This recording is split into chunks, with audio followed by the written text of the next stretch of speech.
Mr. Anderson frankly said, "Hey, John, I forgot my pen at the office.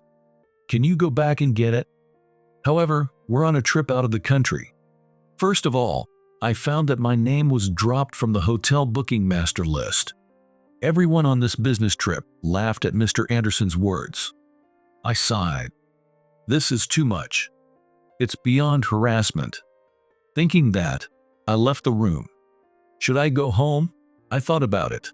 My name is John, and I'm 30 years old. The truth is, I'm in charge of tomorrow's business negotiations. I've had enough of Mr. Anderson's harassment. So, I took a taxi to the airport and called someone. There were no flights back to Los Angeles.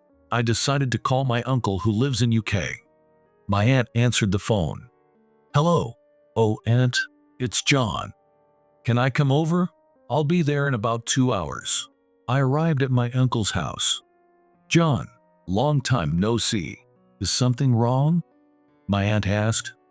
I explained the situation and decided to stay at my uncle's place for the night. That night, my uncle came home from work, and we reminisced about old times. Even though I'm 30 now, I decided to reflect a bit on my life. I grew up with a father who ran a small factory and a mother who worked there as an office clerk. My maternal grandmother lived nearby by herself. I waited at my grandma's house for my parents to come home late. She took me to and from preschool, and as an only child, I was very close to her. My parents were enthusiastic about extracurricular activities, so when I started elementary school, I joined a local baseball team and a computer class. There was a girl named Emily who had been with me since preschool. She lived nearby too. At school, everyone talked about video games. Emily and I didn't have any games. We were in the same class, but we couldn't blend in and were somewhat isolated. On the way home from school, Emily murmured, "I wish I could play games too." I felt the same way. One day, I pleaded with my grandma. "Grandma, I really want a game console." "I'll study hard, I promise."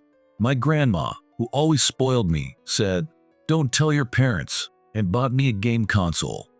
It came with 2 controllers. I was so happy I jumped for joy. Emily lived in a big house. It seemed her parents didn't buy a game console, not because they couldn't afford it, but because they believed the games would negatively affect Emily's academic performance. So, I secretly invited Emily to my grandma's house after school. Emily would go home first to tell her parents she was studying with a friend, then come over to my grandma's house. We would finish our homework first and then enjoy playing games. But we kept it a secret from everyone in class. We'd get in trouble if our parents found out. Emily and I were close friends until 3rd grade. However, around that time, my mother passed away due to illness. I was devastated. I cried every day. I cried so much that I felt like I had used up all my tears. I cried until I couldn't anymore. I even took a break from school for a while. Then, my grandma moved in with us to help with household chores, like preparing dinner for my dad. The shock was so great that I lost my ability to speak. At the funeral, my uncle, who was my mother's brother, was also in tears. Looking back, my grandma must have been heartbroken too, losing her daughter. My father held a small funeral, staying strong, while my grandma held back her tears. I didn't attend school for a year. I also stopped playing baseball and stayed in my room. Later, my uncle and his wife were transferred to a company in Canada, and my uncle invited me to come to the UK. So, I flew to London. My uncle and his wife didn't have children, and they took great care of me in the UK. I gradually adapted to my new life away from my hometown. Both my uncle and aunt helped me with my studies in the new environment. I attended middle and high school there, and I got into a prestigious university. My uncle's friend, Mr. Harris, who had known me since I was in elementary school, often visited us and was very kind to me, calling me John. I called him Bro Harris, and he also helped me with my studies. After graduating from college, my grandma fell ill, so I returned to my hometown and, on my uncle's recommendation, joined my current company. I had requested to keep my background private, so only the company CEO and HR know about it. At first, I was assigned to the General Affairs Department. In the company cafeteria, I saw a familiar-looking employee from the sales department, but I couldn't remember who she was. The real estate company I joined wasn't a major corporation at the time. While in the General Affairs Department, I obtained a real estate broker license. I had developed a love for computers since my uncle bought me one in middle school. With the advent of the internet, I conversed with many people online. Thanks to the school program, I was able to learn and speak French fluently. In the General Affairs Department, I mainly organized documents. I finished work on time so I could check on my grandma. However, around that time, my grandma started acting strangely. I had Wednesdays off, so I took her to the hospital. It turned out she had severe dementia, and it was severe. My father and I had no choice but to place her in a care facility. Not long after that, my father remarried. His new wife took over the household chores. I rented a studio apartment near the office and started living on my own. That year, at the company's Christmas party, the employee from the sales department I had been interested in came up to me. "John, don't you remember me?" "Huh? It's me, Emily." "Wait, could you be the Emily from elementary school?" "That's right. Isn't it nostalgic?" I was stunned. I couldn't believe she was the same Emily who lived nearby when we were kids. The current Emily was very beautiful, and with makeup on, I didn't recognize her at all. She handed me a small note discreetly and returned to her seat. The note had her contact information on it. The next night, I sent her a simple message saying, "How's it going today?" She replied asking, "How have you been since then? Why don't we go to dinner together?" So I agreed. We had dinner at a local tavern. I told her that I moved to London, graduated from university there, and kept it a secret from our colleagues. Emily had studied at an exclusive combined school, then graduated from an Ivy League university before getting a job. We both kept our backgrounds a secret from our colleagues. Emily mentioned she was also living alone, and we started having meals together frequently. At that time, we were both 24 years old. I stayed in the General Affairs Department for a while, but then the CEO called me and, "John, we're short on sales staff right now. Would you consider transferring to the sales department?" "CEO, I'm not good at sales." "That's fine, John. You're talented. I just want you to take your time and get used to it." "Thank you. I understand." So the following week, I transferred to the sales department. I greeted Mr. Anderson, the head of the sales department, and the other sales staff before sitting at my new desk. Emily, the office worker in the sales department, smiled at me. At first, I accompanied my seniors, visiting various clients and learning their sales talk. During my student life in UK, I enjoyed conversations and made many friends. However, after returning to my homeland, I became socially awkward again, making sales a nerve-wracking experience. I confided in Emily, and she replied with supportive messages. I started running around as a salesperson at 28, but I couldn't land any contracts. Mr. Anderson would say, "John, what university did you graduate from?" "Oh, it's not a prestigious one. Figures. Your generation. You need to make more appointments and hustle." "Yes, Mr. Anderson." Understood. Mr. Anderson was around 40 years old. And thus began my personal hell. I ran around for sales, whether it was cold or hot. However, I couldn't secure any contracts. "Hey, useless John, just organize the documents today." "Yes, Mr. Anderson." Understood. When I said that, Mr. Anderson handed me a mountain of paperwork. It was so heavy that I almost stumbled. The other salesmen burst out laughing. I sat at my desk and started organizing the documents. There was no way I could finish it all in one day. "Mr. Anderson, when do you need these documents by?" "Huh? It'll take a while for useless John, huh?" 3 days. "If you can't finish, work overtime, but there won't be any overtime pay." Understood. I replied in a low voice. Could I finish in 3 days? Each document was for the sales agents, and I had to carefully input the names of clients and prepare contracts without any mistakes. It seemed like new housing was being constructed in a somewhat distant area. Agents were running around negotiating with the construction company there. Once a contract was secured, I confirmed it and handed it to Mr. Anderson. In the midst of handling such tasks, I was also creating these documents. This company, which was a small business when I joined, was gradually growing. I was frustrated with my lack of sales skills. When the end of the day came, everyone left. However, Emily showed up with snack and coffee. "John, I brought you something. Let's eat together. I'll help you with the documents too." "Thank you, Emily. I think I'm not cut out for sales, but I appreciate it. Mr. Anderson has always been like that, very moody. Even when you were in the general affairs department, new sales recruits often ended up getting yelled at and quit. With your background, you could have joined a bigger company." "Why this one?" "Oh, it was through my uncle's recommendation. I considered a job with a foreign company, but at that time, my grandma's health was declining.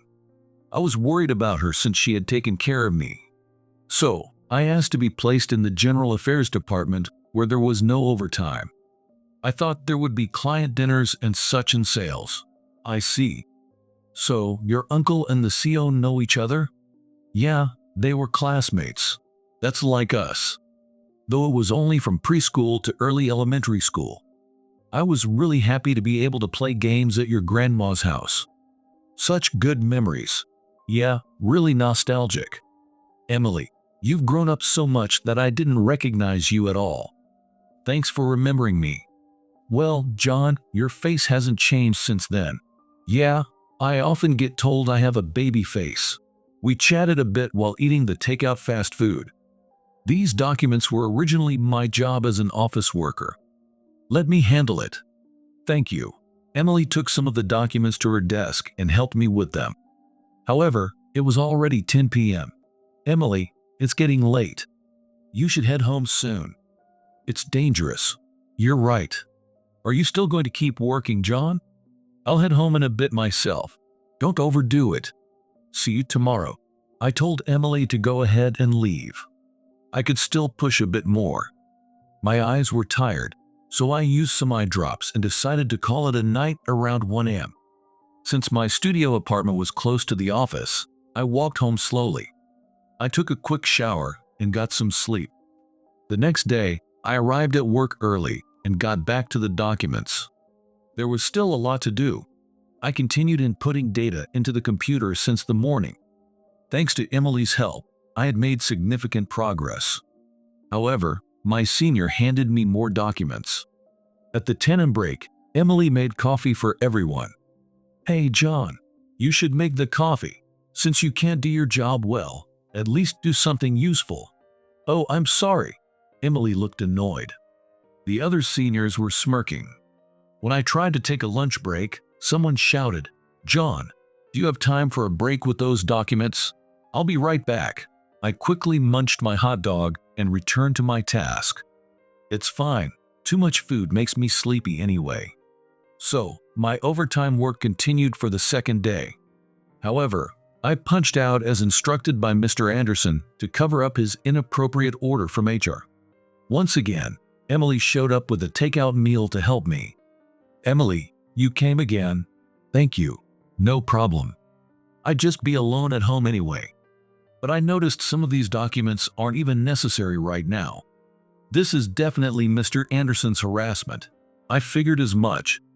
But given my poor sales performance, it can't be helped. Mr. Anderson is really mean." Emily was fuming. Her angry face reminded me of when we were kids, playing games, and she would get mad when she lost to me. Her smile was cute, but her angry face was adorable too. Her smile was cute, but her angry face was adorable too. In London, I had many female friends, but they were just friends. I never had a girlfriend. I felt myself becoming more attracted to Emily. Despite being beautiful, Emily had said she wasn't dating anyone special. We finished at 9 p.m. that day, and I walked Emily to the station. It looked like I could meet the deadline by the third day. The next day, I voluntarily went to make the 10 coffee for everyone. Emily came into the break room. How's it going? Will you make it on time? I'll make the coffee. You just need to serve it. Thanks. Because of your help, I should be able to finish by this morning. If I don't serve the coffee, Mr. Anderson will yell at me again, I said with a wry smile. Emily made the coffee and went back to the office. I carried the coffee to everyone in the office. Mr. Anderson scowled but said nothing. I quickly returned to my desk. Just then, I got a call from the CEO's office. John, can you come to my office? Yes, sir. I'll be right there. I hung up the phone. Mr. Anderson, the CEO wants to see me. I'll be back soon. Considering your performance, it's likely a demotion. Go, be ready, Mr. Anderson said, but when I went to the CEO's office, he invited me to sit on the sofa. John, how are things in sales? CEO, I'm sorry. I'm not doing well at all. Right now, I'm organizing sales materials as instructed by Mr. Anderson. I see. That's unfortunate.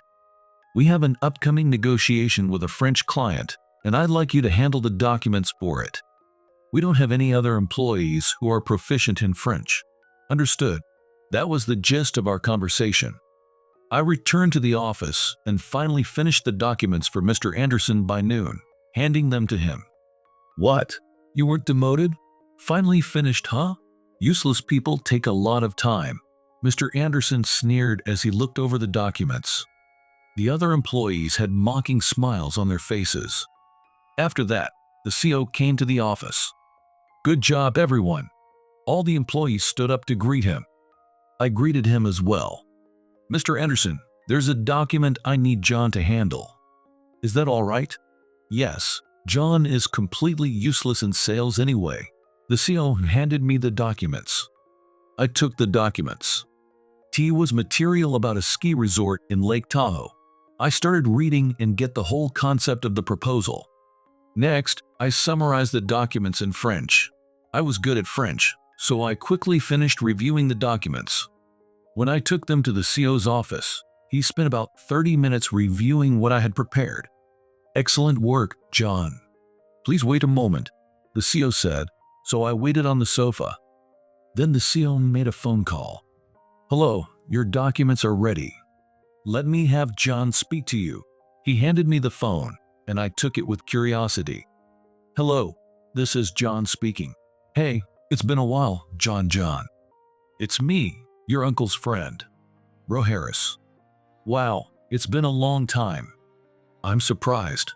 You sound well, I'm glad. I proposed the resort project to your CEO. I'm doing well too. I'd like to have a chat with you. Can you come to London? Bro Harris, oh sorry Mr. Harris, I didn't know this project was from you. Yes, of course, I'd be happy to. Great, thank you. I'd like you to bring your manager and some colleagues. I'll go over the documents later. I'll inform the CEO about the details. Understood. Thank you, I responded, still surprised, and handed the phone back to the CEO. The CEO and Mr. Harris talked for a bit longer before hanging up. The CEO then said, CEO Harris is a friend from my university days. What? Mr. Harris is a CEO? I'm shocked. Yes, he is. It's going to be a bit challenging, but if the business trip to London is confirmed, I'll let Mr. Anderson know.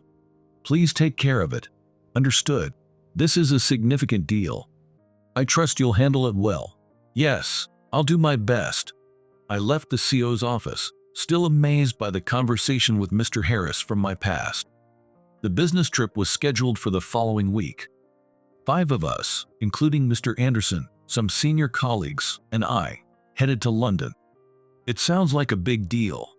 John, don't try to stand out, Mr. Anderson said on the plane. We arrived at the hotel in London, but there was no room for me. Mr. Anderson, I don't have a room. What? Your room? Oh, I forgot. By the way, I left my pen at the office. Go back and get it. I was stunned. As I mentioned at the beginning, I thought this was too much harassment. Understood, I answered, then turned back to make a call. I then spent 2 hours traveling from the airport to my uncle's house. My uncle was furious. John, it's been a while for you to be sent back during an important meeting with Harris. I'll let Harris know. My uncle explained the situation to Mr. Harris, the CEO. Mr. Anderson would meet Mr. Harris the next day. I also informed the CEO about what happened. The CEO was very angry. The truth is, John, I've heard from Emily about the harassment you're experiencing from Mr. Anderson. What? Emily is my niece. She's my sister's daughter. Really? I didn't know that. Emily talks about you a lot. I'll make sure Harris knows the details. Please wait for further instructions. Sorry about this. Understood. I was surprised once again. I stayed at my uncle's house, waiting.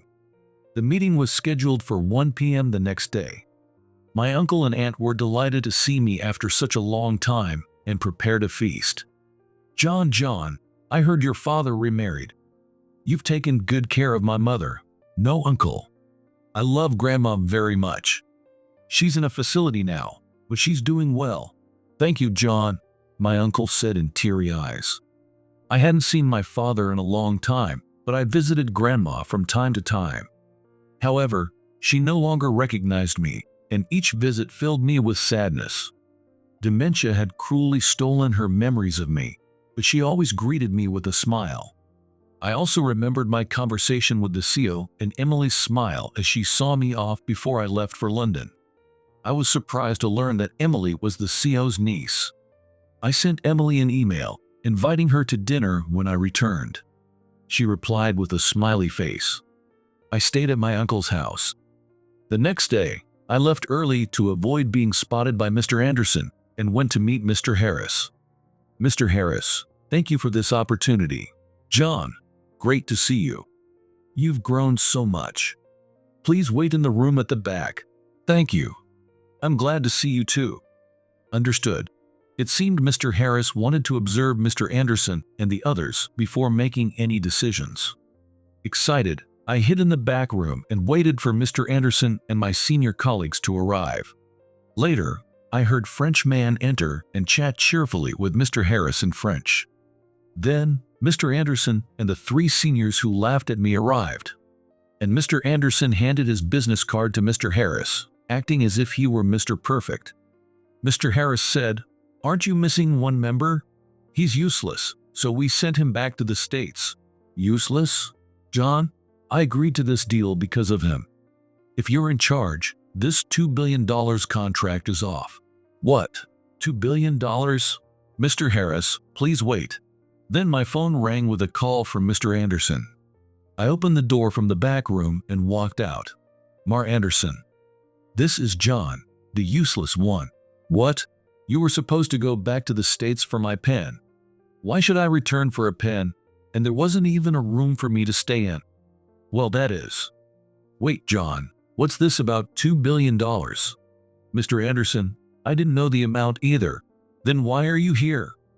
Because this is an important negotiation, I said to Mr. Anderson and greeted the French client beside Mr. Harris politely. Mr. Anderson, about the pen? Mr. Harris asked, and Mr. Anderson, trembling, stammered. Well, that is.